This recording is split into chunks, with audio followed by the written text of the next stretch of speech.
बात से पूर्ण परिचित होंगे कि शिक्षा का मुख्य उद्देश्य व्यक्ति का चहुमुखी विकास करना है। सभी इस पे सहमत है? Yes sir. सारे छात्र जी सर। छात्राएं इस बात पे सहमत है ना? Yes sir. आप भी डीएड एससीबीआई का कोर्स कर रहे हैं। हो सकता है कई छात्रों का धनोपार्जन लक्ष्य हो, लेकिन धन उपार्जन के बाद अपने जीवन को उन्नत जीवन की तरफ बढ़ाने का भी लक्ष्य उसमें जुड़ा होगा, सामाजिक लक्ष्य भी जुड़ा होगा, व्यक्तिगत लक्ष्य के साथ साथ पारिवारिक लक्ष्य भी जुड़ा होगा। तो अगर देखें तो 360 अंश डायग्राम का जो आपका विकास है, डेवलपमेंट जिसको बोलते हैं, 360 अंश आपने चांदे पे देखा होगा ना, 180 आधा होता है, 180 आधा होता है। तो जब पूरा चहुमुखी विकास किसी के जीवन का होता है तो उसे कहते हैं कि 360 अंशीय विकास, चहुमुखी विकास, जीवन के चारों तरफ का। अब जीवन के सभी पक्षों का विकास हो, इसके लिए यह बहुत महत्वपूर्ण है कि हमारी शिक्षण पद्धति ऐसी हो जिसमें जीवन के प्रत्येक पक्ष को इंगित किया जा रहा हो तथा प्रत्येक पक्ष पर काम आने वाले सिद्धांतों की रचना हो रही। निशांत ने लिखा है सर कैमरा थोड़ा सही कर दीजिए सर, आपका आधा फेस आ रहा है। अरे भैया ये क्या हो गया हो निशांत, अब ठीक है निशांत? ठीक है सर। बहुत बहुत धन्यवाद। बताओ फेस कटे से बच गया, चलो ठीक। तो मैं कह रहा था ऐसी शिक्षण विधि जो जीवन के सर्वकालिक परिस्थिति में लाभान्वित हो और हमारे साथ हो। जब आज मैंने क्लास प्रारंभ की, खुले मंच पर मैंने आज बच्चों से कहा कि हमें कुछ कहानियां सुना। आपको ज्ञात है आप प्राथमिक कक्षा के शिक्षक बनने जा रहे हैं ना? इसमें कोई दो राय तो नहीं है? जी सर। प्राथमिक कक्षा के शिक्षक बनने जा रहे हैं। आपके सामने एमबीबीएस के छात्र नहीं होंगे, आपके सामने पीजी के छात्र नहीं होंगे, यूजी के छात्र नहीं होंगे, आपके सामने एलकेजी के छात्र, यूकेजी के छात्र, class first second third fourth, इस तरीके के क्लास होंगे। अब ऐसी स्थिति में अगर आपके पास कोई मोरल स्टोरीज नहीं है, अगर आपके पास कोई सैद्धांतिक संरचना नहीं है, अगर आपके पास अनुभव से प्राप्त कोई ऐसी पूंजी नहीं है जिसको आपने शाब्दिकता के सूत्र में बांधकर एक स्वरूप पिरोया है, तो आप उनके सामने रखेंगे क्या? क्या कभी इस ओर भी आपने ध्यान दिया कि हमें उन बच्चों से दो चार होना है? दो चार होने का मतलब उनकी क्लास में पढ़ाना है जो अधिक से अधिक कहानियों पर अपनी समझ विकसित करते हैं, कहानियों के द्वारा अधिक से अधिक सीखते हैं। कहानी हो, कविता हो, ऐसी चीजों पर ज्यादा ध्यान देते हैं। कभी आपने सोचा, इस ओर भी आपका ध्यान गया कि ये सब चीजें बड़ी महत्वपूर्ण होती हैं? लेकिन नहीं, मैं आपको दो चार कोट बताता हूं, शायद एक कोट आप सुने होंगे। अगर कोई अध्यापक, कक्षा अध्यापक की बात कर रहा हूं, जूनियर हाई स्कूल में, हाई स्कूल में, डीएड में विषय को पढ़ाते हुए विषय से संबंधित कोई एक कहानी सुनाता है अपनी क्लास में, तो उसका दो रिफ्लेक्ट होता है। पहला यह, छात्र उस बात को और अधिकता के साथ सुन पाते हैं और गहनता के साथ स्वीकार कर पाते हैं और अधिक उससे जुड़कर उसको जीवन में उतार पाते हैं। उन्हें बहुत सरलता से समझ आता है।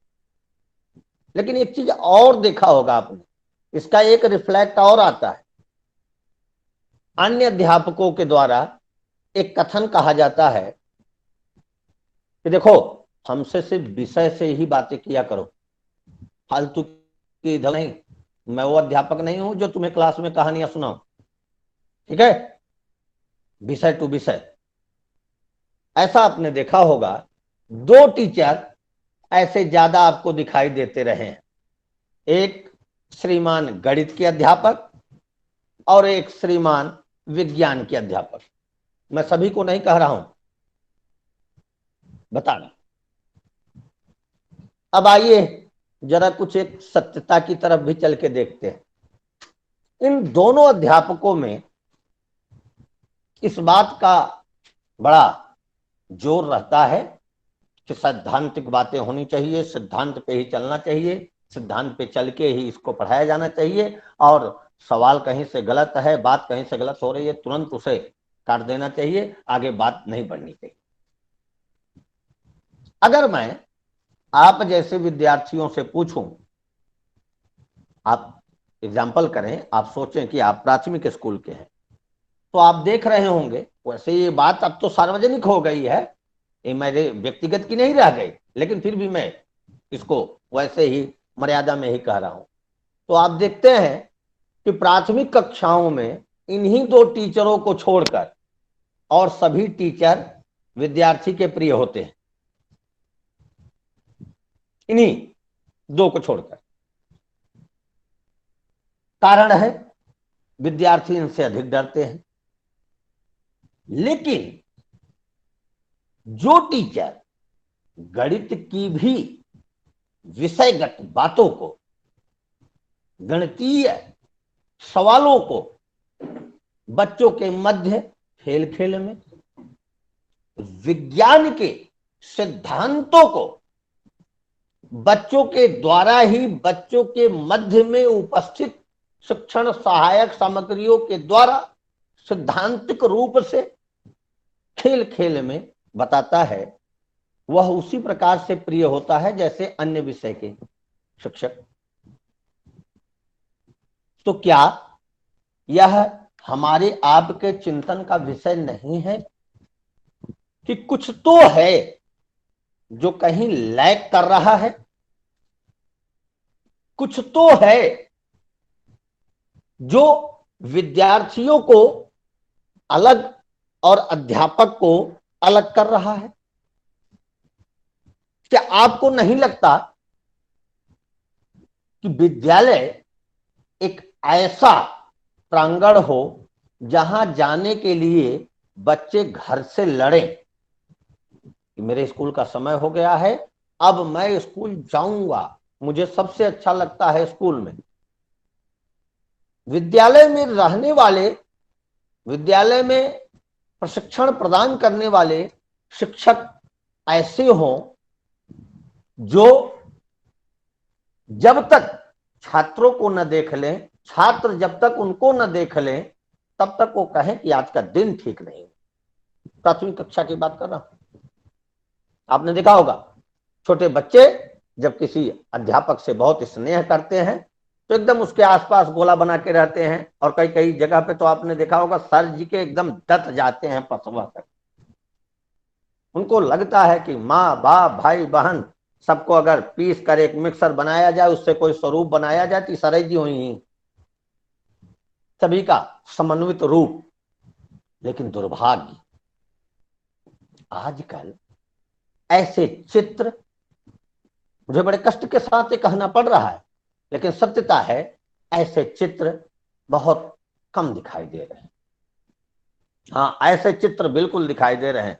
7 बजे आना है, 7:01 पर आया, तो गो टू होम, डिसिप्लिन में रहना सीखो। कैसा डिसिप्लिन? जो छड़ी के बूते चले।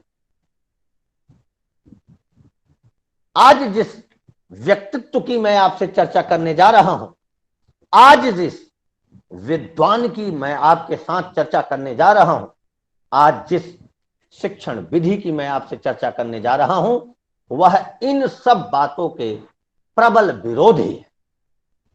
इन्हीं सब बातों की समाप्ति और इन्हीं सब गैर जिम्मेदाराना व्यवस्थाओं पर चोट करने वाली शख्सियत का नाम है गीजू भाई बधेका। गीजू भाई बधेका इस बात का कभी समर्थन नहीं करते कि अध्यापक पहले और छात्र द्वितीयक स्थान पे है। वो कहते हैं छात्र प्रथम स्थान पे है, अध्यापक उसके बाद के किन्हीं स्थान पर, द्वितीय भी नहीं रख रहे, किन्हीं स्थान पर। उनका कथन है छात्र देवो भव, छात्र देवता हैं, उनमें दैवत्व जगाना है, अध्यापक सिर्फ एक माध्यम है। और वो कैसा माध्यम? ध्यान से इसको सुनिएगा। दीपक, दिया हो, दिया में घी हो, घी के ऊपर रुई जो दिया जलाने के लिए प्रयोग की जाती है, उसमें अध्यापक वह माचिस की तीली होगा जो खुद जलेगी और दियो को प्रकाश युक्त करेगी। अगर यह स्वरूप स्वीकार है तो आप अध्यापक हैं, अन्यथा आप कहीं न कहीं अपने प्रोफेशन से कुछ न कुछ दुराव करेंगे। मैं नहीं, आज की शिक्षण विधि कह रही। अध्यापक का मूल जो कृतकर्म गीजू भाई बधेका के स्वरूप में है वो ये है कि छात्र जैसे पढ़ना चाहे, मैंने जैसे शब्द का प्रयोग किया है और उस पर बहुत बल देना चाहूंगा, छात्र जैसे पढ़ना चाहे, जिस विधि से पढ़ना चाहे, उसको वही पढ़ा। हम होते कौन है यह बताने वाले कि आपको ऐसा पढ़ना चाहिए। ये तो आपकी मर्जी, आपकी मीन्स प्राथमिक स्कूल के छात्रों की बात कर रहा हूं मैं। आप इमेजिन करिएगा प्राथमिक स्कूल की चर्चा में क्या होगा। अब जब गीजू भाई बधेका की चर्चा करनी है, जब गीजू भाई बधेका विधि की बात करनी है, तो हम लोग जरा इसको प्रारंभ कर रहे हैं तो थोड़ा गीजू भाई के बारे में भी थोड़ी चर्चा अवश्य कर ली जाए, उनके बारे में भी थोड़ा बहुत जान लिया जाए तो ज्यादा बात ठीक रहेगी। क्यों, सही रहेगा कि नहीं सही रहेगा? कोई बताओ जरा। यस सर, यस सही सर, है। Yes sir, yes sir, yes sir, Giju Bhai Badheka ये मूल रूप से एक पेशेवर लायक वकील, पेशेवर वकील। अगर मैं इनके प्रारंभिकता से शुरू करूं तो गीजू भाई बधेका का जन्म 15 नवंबर 1885 को हुआ था। 15 नवंबर 1885। कहां पर? पहले जिसे सौराष्ट्र, आजकल गुजरात कहा जाता है, उसके चित्तल गांव में। इनके पिताजी का नाम श्री भगवान जी था। इनके माता का नाम श्रीमती काशीबा था। इनकी प्राथमिक शिक्षा गांव के ही एक सामान्य विद्यालय में हुई थी। इन्होंने कानूनी शिक्षा या कानून की शिक्षा मुंबई से प्राप्त की एवं मुंबई के हाई कोर्ट में ही ये अपनी प्रैक्टिस करने लगे। धीरे धीरे गीजू भाई प्रैक्टिस करते करते करते करते अपने मुकाम पर पहुंच रहे थे, जो इनका काम था सो कर रहे थे। लेकिन आपको पता है, बात हो रही है 1947 के पहले की, तो सीधी सी बात है, उस समय पूरे भारत में एक विशेष आंदोलन चला करता था, जो राष्ट्रीय आंदोलन हुआ करता था देश की आजादी के लिए। ये उससे बहुत प्रभावित थे, गांधी जी के समवर्ती हुआ करते थे। बस एक ही चीज इनमें और गांधी जी में अंतर था। गांधी जी देश सेवा के लिए, देश के लिए 24 आवर्स आंदोलनित क्रियाओं में, राष्ट्रीय आंदोलनों में अपने को झोंक चुके थे, और ये उनके द्वारा किए जा रहे आंदोलनों से अपने को अंतर्मन से ही प्रभावित देख रहे। इन्हीं कारणों से इन्होंने वकालत में बड़ी अरुचि दिखानी शुरू की, और उसी दौरान इन्होंने दक्षिणामूर्ति विद्यार्थी भवन नामक संस्था की आजीवन सदस्यता ले ली। अच्छा, यहां मैं आपको एक थोड़ी सी क्लियर कर दूं, आज की परिस्थिति और तब की परिस्थिति में एक बहुत बेहतरीन बदलाव है बच्चों, उसको जरा आप समझिएगा, तब बात ठीक तरीके से आपको समझ में आएगी। आजकल प्रत्येक व्यक्ति धीरू भाई अंबानी बनना चाहता है, प्रत्येक व्यक्ति नरेंद्र मोदी बनना चाहता है, प्रत्येक व्यक्ति हर वह बनना चाहता है जो टीवी में, रेडियो में, न्यूज़पेपर में सब कुछ आता है। और मैं बहुत गलत नहीं हूं तो बहुत से युवा कबीर सिंह और सुशांत सिंह भी बनना चाहे, अपनी अपनी बातें, क्योंकि एक सोशल मीडिया का प्रभाव है। तो जो चरित्र आपके सामने, हमारे सामने प्रस्तुत हुआ, हमने उसी को अपने ऊपर ओढ़ लिया और उसी में अपने को रमाने लगे। तब ऐसा नहीं था, या मैं यूं कहूं कि वास्तविकता ऐसी नहीं है।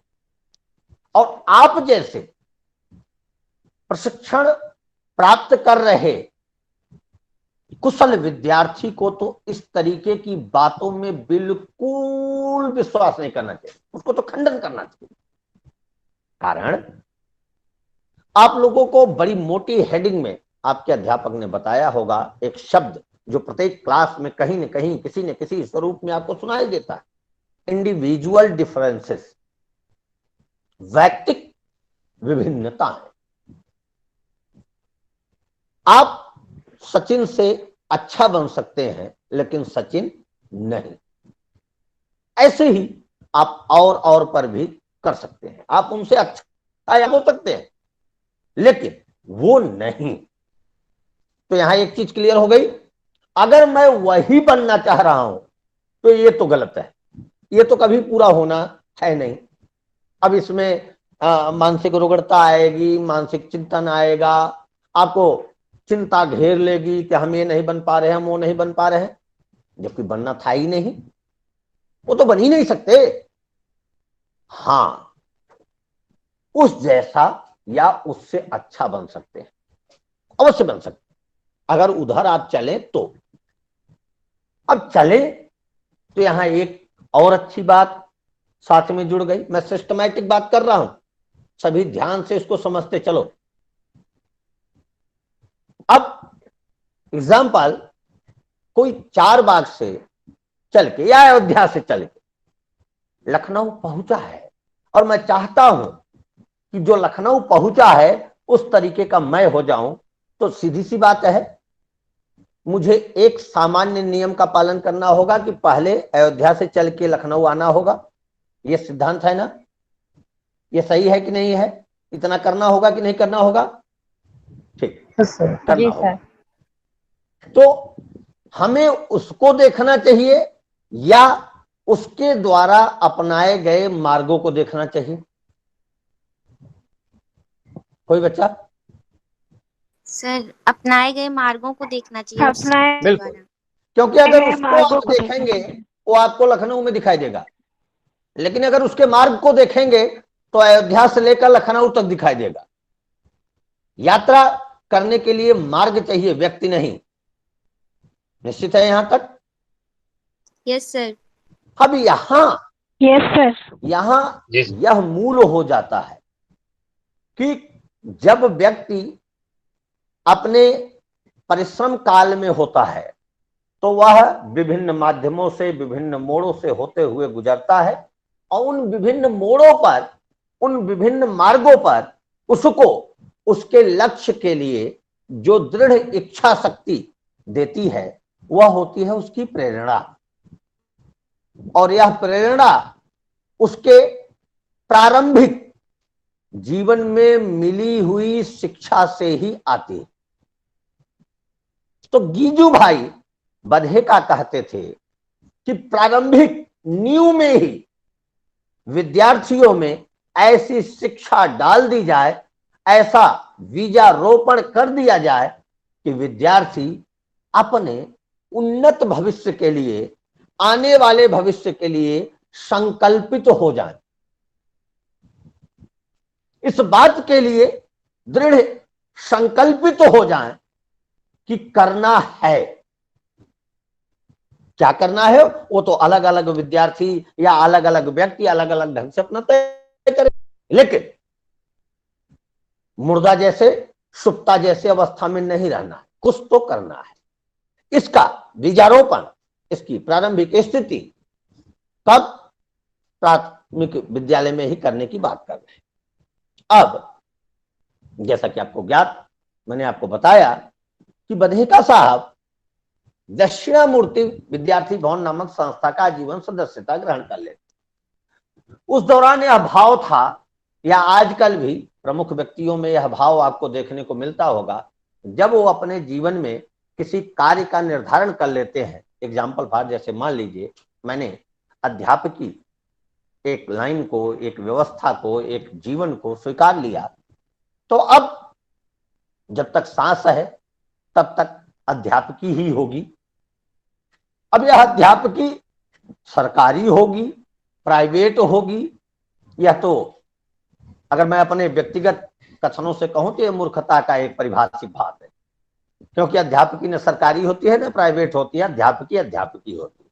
अध्यापक जहां रहता है वहां पढ़ाता है, उसके लिए सरकारी होना, प्राइवेट होना, ये दोनों होना उसके लिए कोई मायने नहीं रखता। तो जब इन्होंने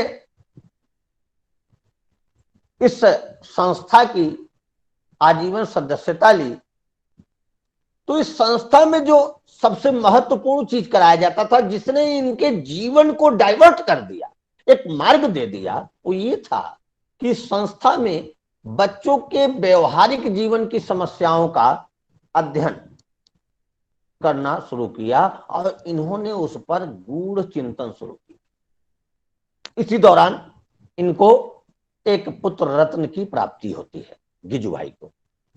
सौभाग्यतः उसका भी नाम नरेंद्र दामोदर दास।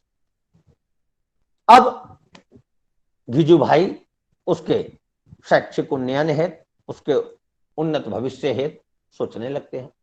1920 में बाल मंदिर भवन इन्होंने बनवाया, जहां पर भारत में पहली बार, इस बात को ध्यान रखिएगा, भारत में पहली बार 2.5 साल से 6 वर्ष के बच्चों के लिए शिक्षा व्यवस्था इन्होंने की।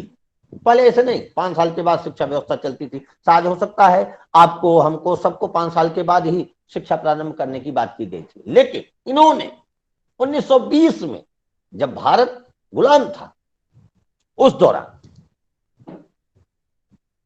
2.5 से 6 साल तक के बच्चों के लिए स्कूल। इनके ऊपर मारिया मांटेसरी का विशेष प्रभाव रहा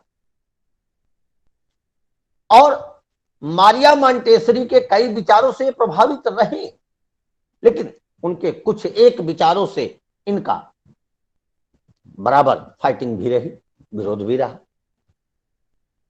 अगर मैं इनकी और बातों को कहूं या इनके रचनाओं को कहूं तो ये कहते थे बालकों को कहानियों के माध्यम से अधिक सहज, सरल एवं सटीक सिखाया जा सकता है। इसलिए इन्होंने बहुत महत्वपूर्ण कहानियां रची उसमें से कुछ मैं आप लोगों के सामने कहूं।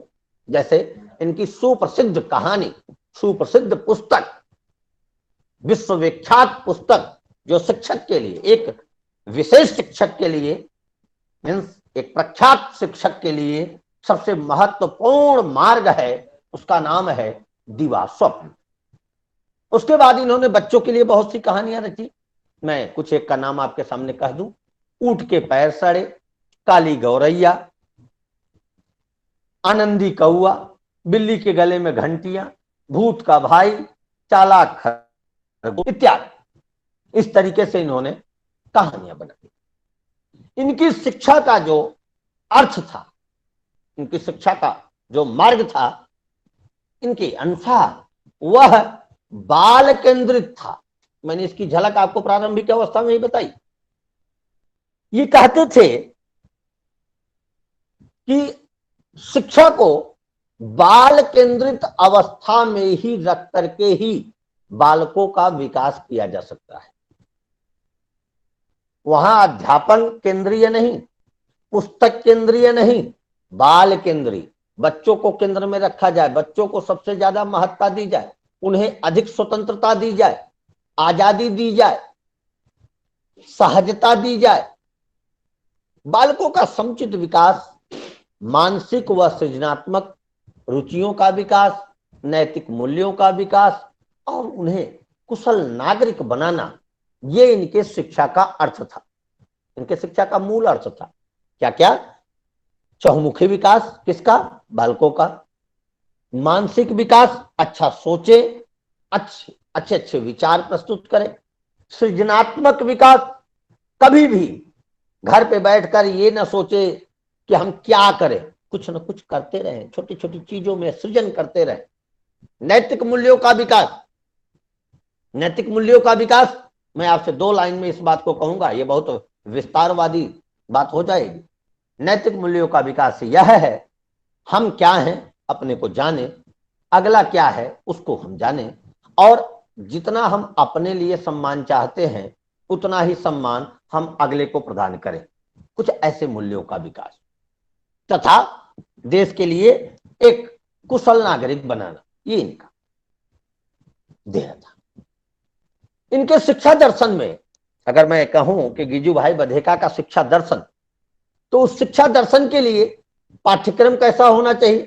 तो इन्होंने कहा कि बच्चों को भाषा का ज्ञान कराया जाना चाहिए, अंकों का ज्ञान कराया जाना चाहिए, अंकों की पहचान कराई जाना चाहिए।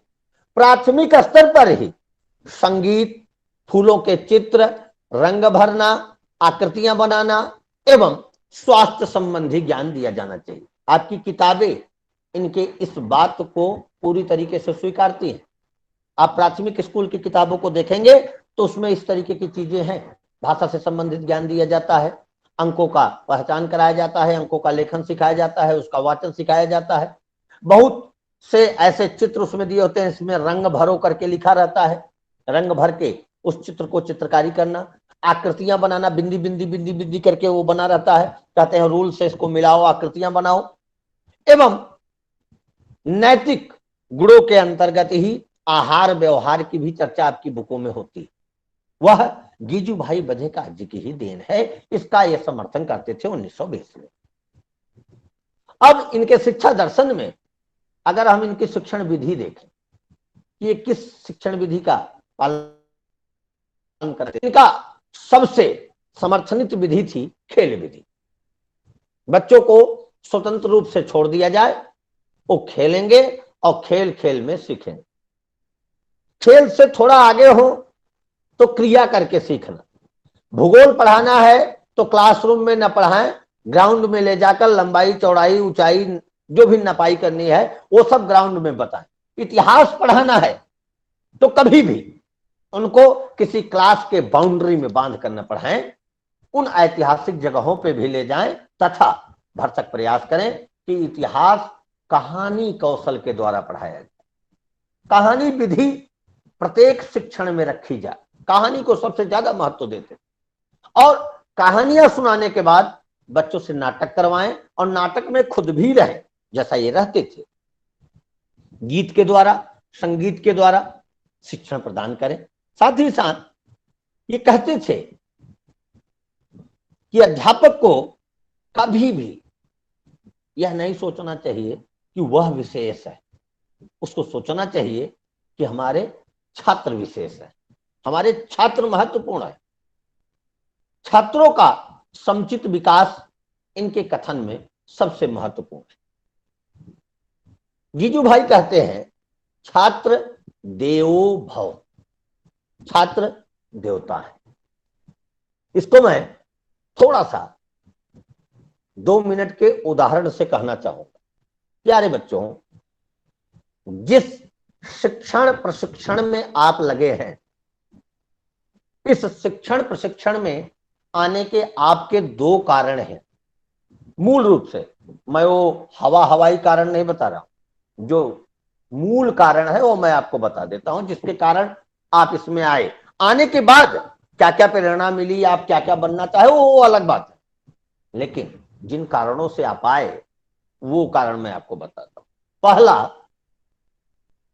आपके मम्मी पापा, माता पिता के द्वारा आपसे जो अपेक्षाएं हैं आपके कुशल जीवन की, उसकी पूर्ति है। जिसको रोजगार कहते हैं, जिसको आमद का साधन कहते हैं, जिसको कुशल जीवन जीने के लिए एक मार्ग निर्धारण कहते हैं, बहुत बहुत उसकी शब्दावलियां हैं, वहां रख रहे हैं।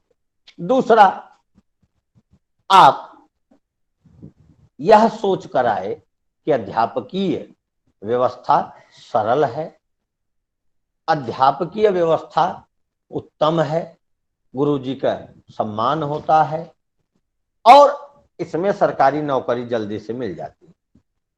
प्रारंभिक अवस्था में ऐसा सोच के आप आए, मान लेते हैं, इन्हीं दोनों चीजों को मान लेते हैं। चलो इसी पर भी कहते हैं, इन दोनों परिस्थितियों में जीजू भाई का मूल मंत्र जरा कॉपी पेस्ट करो, अपने ऊपर करो। होता क्या है, जिस तरीके से आप सोचते हो, मैं बिल्कुल आपके लिए कह रहा हूं, आप प्राथमिक स्कूल के बच्चों की बात नहीं कर रहा हूं, बिल्कुल आपकी बात कर रहा हूं। जिस तरीके से आप सोचते हो कि आपका उन्नत भविष्य हो, जिस तरीके से आपके मम्मी पापा सोचते हैं कि मेरे बेटे और मेरे बेटी का जीवन सेट हो जाए, ऐसे ही उस विद्यार्थी के भी माँ बाप सोचते हैं जो आपके प्राथमिक कक्षा में आपके सामने होगा। अगर उस दौरान किन्हीं कारणों से या भिन्न भिन्न कारणों से आपके द्वारा शिक्षण प्रदान नहीं किया जाता है, खाना पूर्ति की जाती है, सिलेबस पूरा किया जाता है, अथवा तो मैं कहूं कि परीक्षा को पास कराने के लिए सिर्फ और सिर्फ पीडीएफ दिया जाता है, या परीक्षा पास कराने के लिए आपको नोट्स बनवा दिया जाता है, व्यवहारिकता का कोई ज्ञान नहीं दिया जाता, नैतिकता का कोई ज्ञान नहीं दिया जाता, तो क्या यह अध्यापक के रूप में आपका उनके साथ पूर्ण रूप स्वरूप बनाना हुआ? पूरी ईमानदारी हुई क्या? कोई बताओ। No sir. No sir. चलो इसको एक दूसरे रूप में हम देखते हैं। आपको जैसे जितने हमारे बच्चे हैं, आप लोग गए भी होंगे, आरएसबीआई बहुत बार वृक्षारोपण कराया है ना? कोई आरएसबीआई का बेटा या बेटी हो तो बताए, कराया गया है कि नहीं? जी बिल्कुल सर, वृक्षारोपण यस सर। बिल्कुल बिल्कुल बिल्कुल बिल्कुल कराया गया है। तो इसमें तन्नू बिटिया से मैं पूछता हूं कि कोई एक वृक्ष लगाया बेटा तुमने? Yes sir. कहाँ पे लगाया? ग्राउंड पे नीचे। ग्राउंड, मोती महल में। जिस दिन उसका वृक्षारोपण किया था उसके बाद कितने दिनों तक उसको देखा? सर आते समय और जाते समय रोज दिखता है। हाँ, जब क्लास से आप जाते हैं तो देखते हैं, और क्लास जब आने लगते हैं तो देखते हैं। 2 चीजें देखती होगी हमारी बिटिया वहां मूल रूप से, कि वृक्ष है, पहले तो ये निश्चित हो जाए, और है तो कहीं रुगड़ तो नहीं हो गया, मतलब मुरझाया तो नहीं है, कहीं ऐसा तो नहीं कि उसके जड़ों में पानी ही नहीं है, सूखा जा रहा है, पानी के लिए तरस रहा है, मर रहा है। यही देखते होगे ना बेटे? Yes sir. सभी लोग यही देखते हैं। कि वृक्ष सही तो है, हमने जो लगाया है सही है, खाद पानी मिल रहा है, सही तरीके से विकास कर रहा है, तब ना उसमें फूल फल इत्यादि आएंगे। अब इसी वृक्ष को प्राथमिक कक्षा का विद्यार्थी और वृक्षारोपण करने वाले आप जैसे विद्यार्थियों को शिक्षक मान लीजिए। अब बताइए कहां जिम्मेदारी हमारी पहुंचती है? बताइए ना, कहां हमारी जिम्मेदारी पहुंचती है?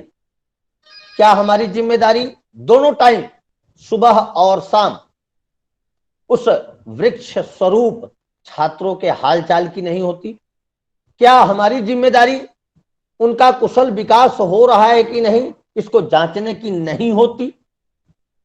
खाद पानी अर्थात उन्नत विचार, उन्नत भाव, उन्नत पुस्तकें या उन्नत पुस्तकीय ज्ञान उन तक पहुंच रहा है, इसका सुनिश्चितीकरण करने की होती है कि नहीं होती? होती है? कोई अगर होता है तो बताओ। जी सर होती है।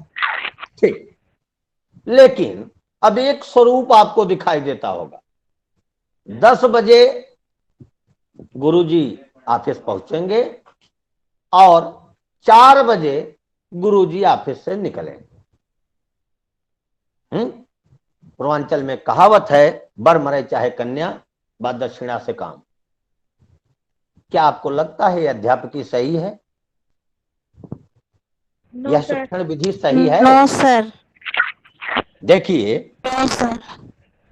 अगर एक कुशल अध्यापक की मैं बात करूं, हो सकता है ये कमेंट मेरा विवादास्पद हो, लेकिन मैं बताऊं, 1000 विद्यार्थी को पढ़ा देना, 10,000 विद्यार्थी को डीएड का कोर्स, बीएड का कोर्स, ग्रेजुएशन का कोर्स प्राथमिक स्कूल में पढ़ा देना किसी काम का नहीं होता।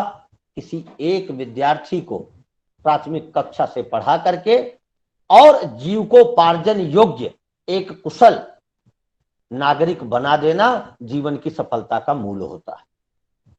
किसी एक को अगर हम सुदृढ़ कर पाए तो हम अपने काम में पूरे हुए। 1000 की हमें आवश्यकता नहीं है, 10,000 की हमें आवश्यकता नहीं। मैं आपको क्या बताना चाह रहा हूं, गीजू भाई बधेका कहते हैं, विद्यार्थी देवो भव, इनकी पूजा होनी चाहिए। अब पूजा में क्या होता है? प्रसाद चढ़ता है। प्रसाद मीन्स ज्ञानार्जन। पुष्प चढ़ता है, पुष्प मत इनका विचार जो उनको पुलकित करेगा, जो उन्हें उन्नत करेगा, ऐसे विचार तथा उनके उचित स्वरूप हेतु उन्हें पीटी इत्यादि कर्म कराना। सुबह प्राथमिक विद्यालय में जब से बच्चे आ गए और जब तक आपसे दूर जाएंगे, मीन्स छुट्टी होगी, तब तक उनके साथ रमे रहना। ये न कहना, मैं किसी को कोट नहीं कर रहा हूं, ध्यान रहे, लेकिन ये न कहना कि मेरी क्लास नहीं है, मेरा पीरियड नहीं है, बैठे रहो, कॉपी निकाल लो, दोहराओ, या बैठे रहो, आएंगे टीचर तो देखेंगे।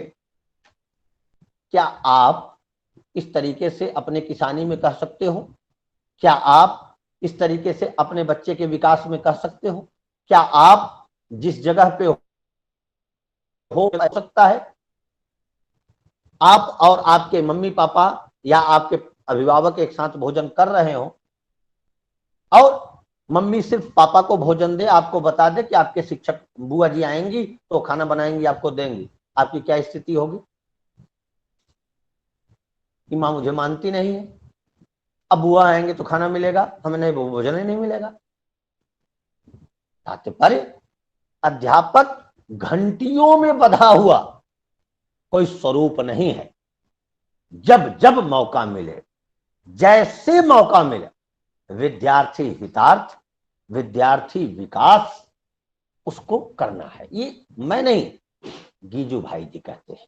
किस तरीके से विद्यार्थी को केंद्र में रखकर बच्चों को बाल देवो भव, देवता के स्वरूप में रखकर, और शिक्षक को एक पुजारी के रूप में रखकर उनका विकास हम कर सकते हैं। अब उनका विकास करें तो उनमें गुण क्या क्या लाएं, उनमें कौन कौन से गुण लाएं?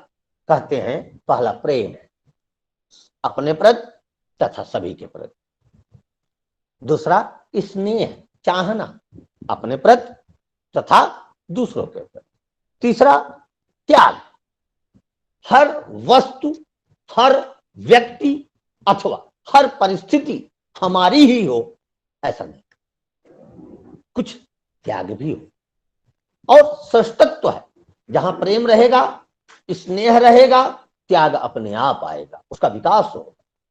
और चौथा कहते हैं विद्यार्थियों में सेवा भाव जागृत किया जाए, परमार्थ का भाव जागृत किया जाए, विद्यार्थियों को इस योग्य बनाया जाए कि वे दूसरों के लिए उपयोगी हों, क्योंकि एक व्यक्ति का अथवा एक व्यक्ति का जीवन इसी बात से सफल माना जाता है, माना गया है कि वह दूसरों के लिए कितना उपयोगी रहा है।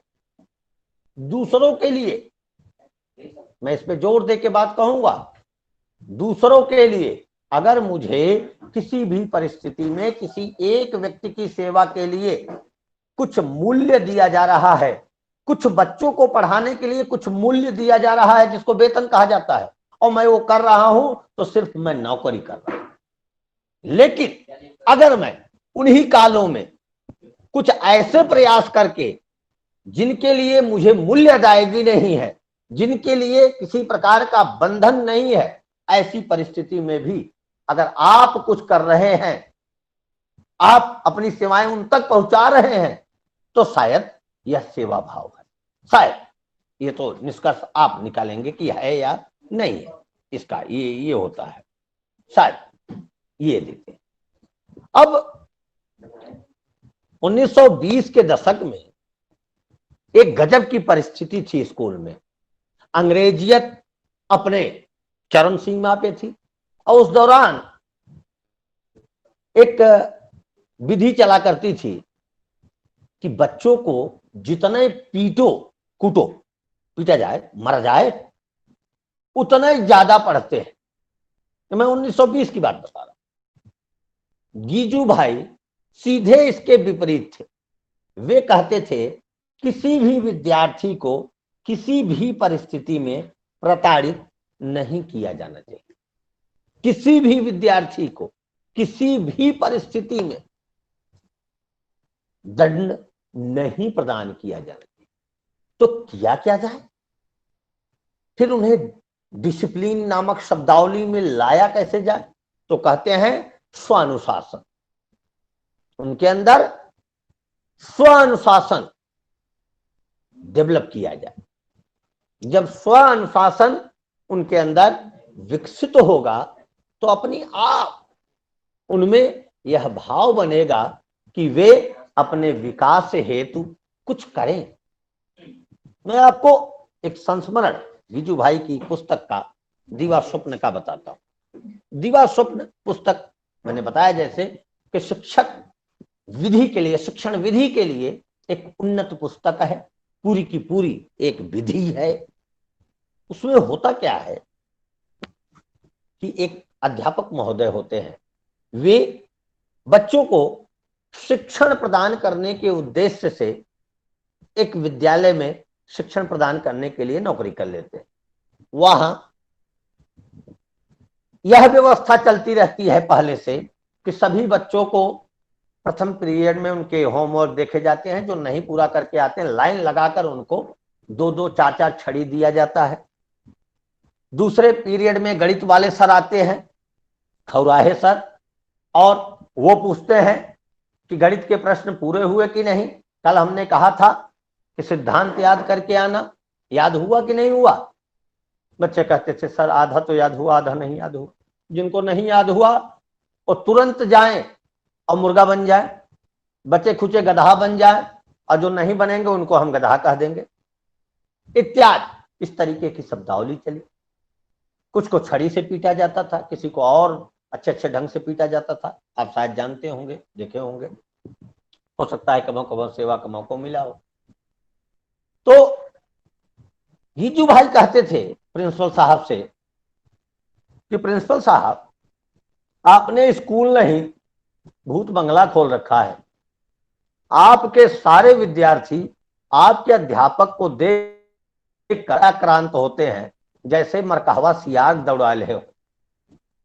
अगर ग्राउंड में बच्चे खेल रहे हैं और दुर्भाग्यतः टीचर दिख भर जाए तो बच्चे एकदम सावधान की मुद्रा में खड़े हो जाते हैं। इतना भय व्याप्त है। ये तो भूत बंगला है, विद्यालय तो है ही नहीं, यहाँ तो बहुत भय है। तो प्रिंसिपल साहब कहते थे कि अभी आप नए आए हैं, आपको क्या पता, आपको मालूम नहीं है। ये बच्चे हैं, इनके साथ अगर हम बहुत कड़ाई के साथ प्रयोग नहीं आएंगे, इनके साथ हम दंडात्मक कार्रवाई नहीं करेंगे तो डिसिप्लिन मेंटेन नहीं होगा। और इन्हें क्या पता पढ़ाई क्या होती है, क्या सीखेंगे, कुछ नहीं सीखेंगे, परीक्षा में फेल हो जाएंगे, किसी काम के नहीं होंगे। तो उन्होंने कहा गीजू भाई ने कि अगर आप चाहें तो कोई एक क्लास हमें दे दें और उस क्लास को मैं अपने ढंग से पढ़ाना चाहूंगा, उसमें कोई इंटरफेयर न करे। तो उनको उस स्कूल की सबसे उदंड क्लास, पूरे स्कूल में क्लास 4th के जो बच्चे होते हैं वो बहुत उदंड होते हैं। वो टीचर को पत्थर मारते हैं, वे आपस में एक दूसरे को उठाए पटकते हैं, पूरे क्लास में धमा चौकड़ी, डेस्क, ब्रेंच, इधर उधर सब भगवान से पूछ के आए। इतने सुंदर महापुरुष उसमें क्लास 4th में पढ़ते थे। तो प्रिंसिपल साहब ने वही क्लास उठा करके बधेका साहब को पकड़ा दिया। साहब गए, देखा सारे विद्यार्थी एक दूसरे के बाल नोच रहे हैं, एक दूसरे को मार रहे हैं, पीट रहे हैं, चिल्ला रहे हैं।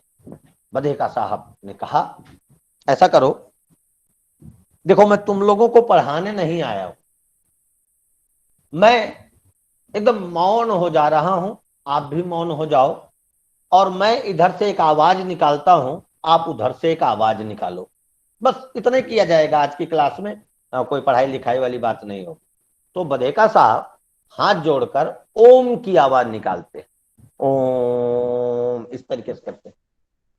अब सामने तो महापुरुष थे ना, सभी प्यारे प्यारे बच्चे थे। तो कोई बच्चा गधे की आवाज, कोई बच्चा घोड़े की आवाज, कोई बच्चा कोयल की आवाज, कोई तोते की आवाज, इस तरीके से निकाले। जब इधर से बधेका साहब ओम की आवाज निकाले तो उधर से सतरंगी आवाज निकले, बहुत बहुत भिन्न भिन्न आवाजें आए।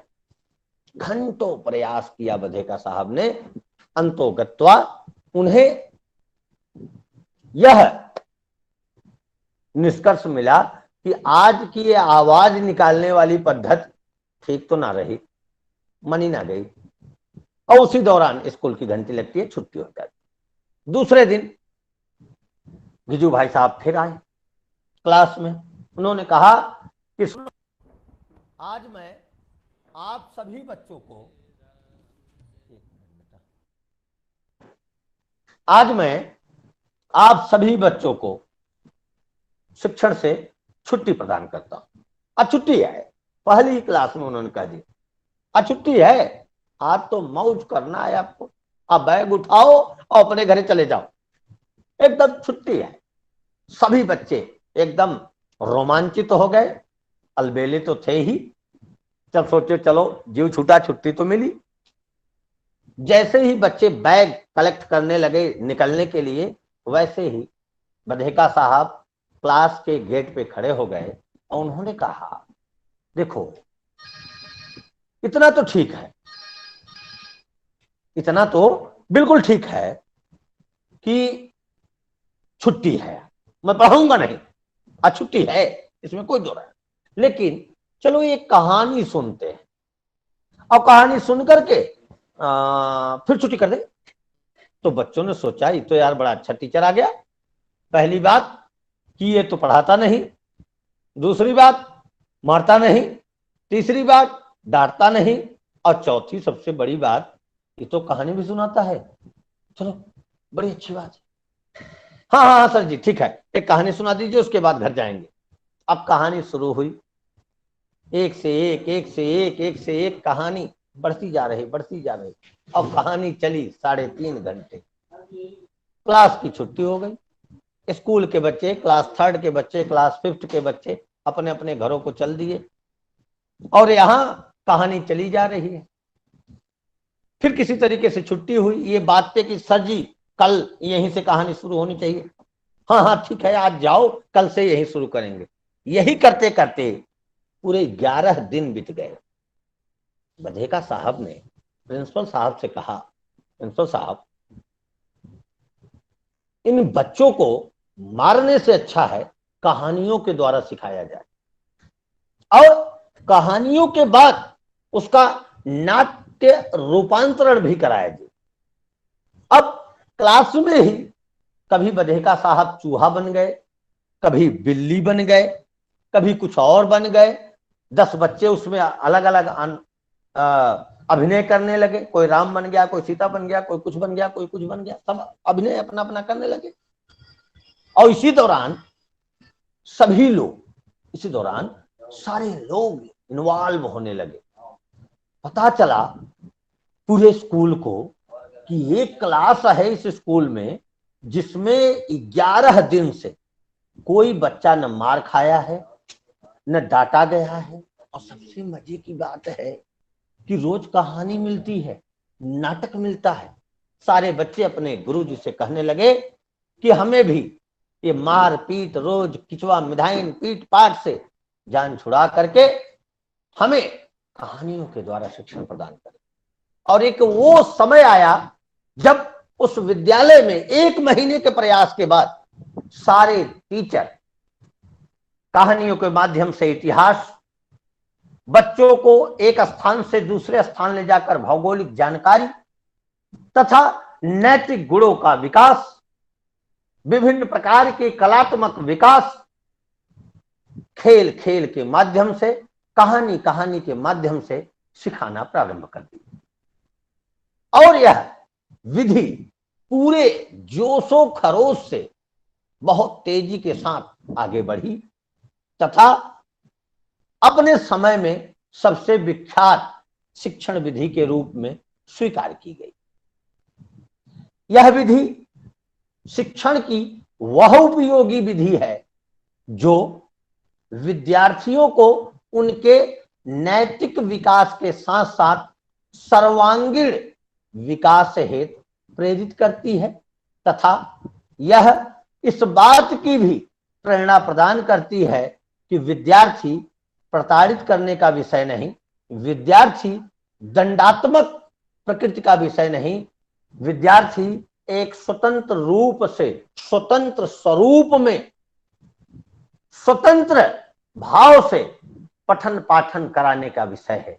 अर्थात विद्यार्थियों को सीखना है तो उन्हें स्वतंत्र कर दीजिए, उन्हें दंड के द्वारा न पढ़ाइए, उन्हें स्वतंत्र करिए, छूट दीजिए, जिससे वे विभिन्न प्रकार के क्रियाकल्प करें और कृतकर्म करते हुए अधिक से अधिक सीखें।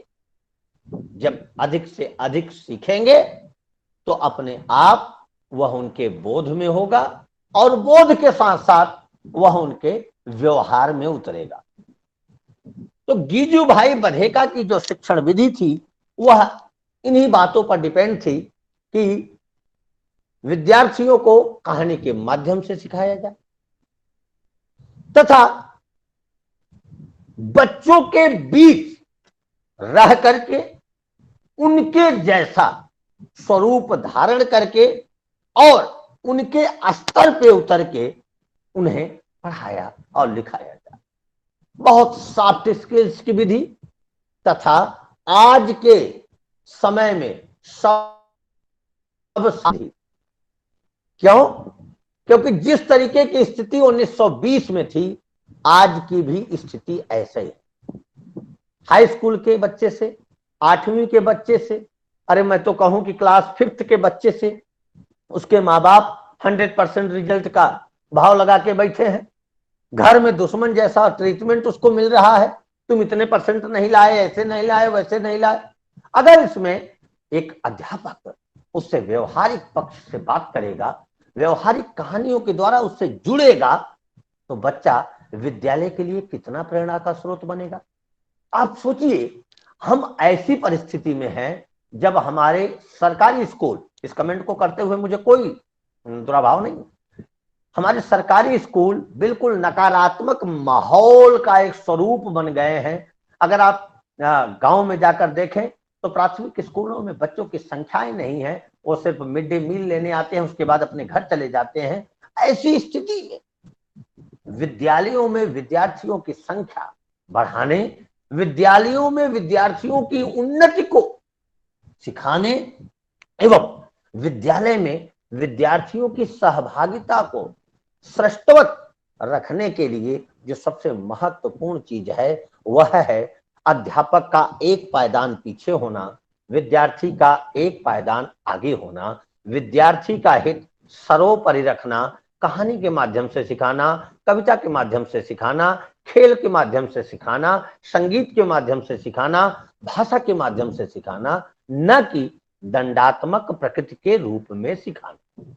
तो गीजू भाई बधेका की विधि यह विधि है जो बच्चों को खेल खेल में, साहित्य के द्वारा, संगीत के द्वारा तथा कहानी के द्वारा सिखाने की बात करती है, समर्थन करती है। आशा है आपको समझ में आया होगा। अगर इस संदर्भ में कोई प्रश्न है तो आप अवश्य हमसे पूछें।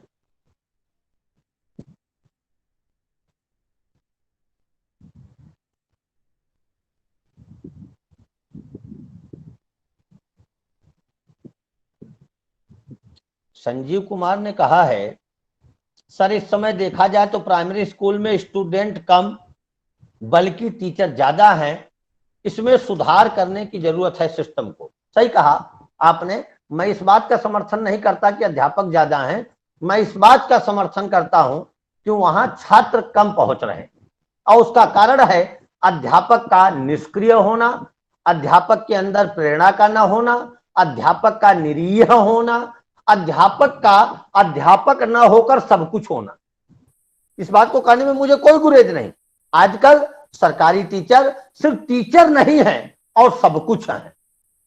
तो ये बात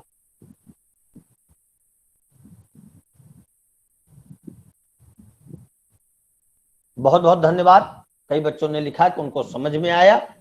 जितने बच्चों ने लिखा कि उनको समझ में आया, उन सब बच्चों से मैं आशा करूंगा कि वे अपने अंदर इस स्किल्स को विकसित करें, कि वे बच्चों को मोटिवेट करने के लिए, मोल्ड करने के लिए, उपद्रवी से सामाजिक बनाने के लिए कुछ कहानी और इस तरीके की बातें अपने अंदर भी बनाने की विधि सीखें और अधिक से अधिक बातों को कहानी कौशल के माध्यम से विद्यार्थियों के बीच पहुंचाने की बात करें। तो यहीं पे मैं आज की इस क्लास को पूर्ण करता हूं।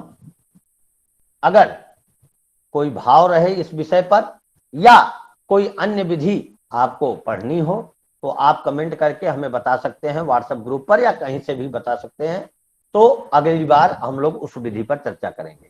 सभी को बहुत बहुत धन्यवाद।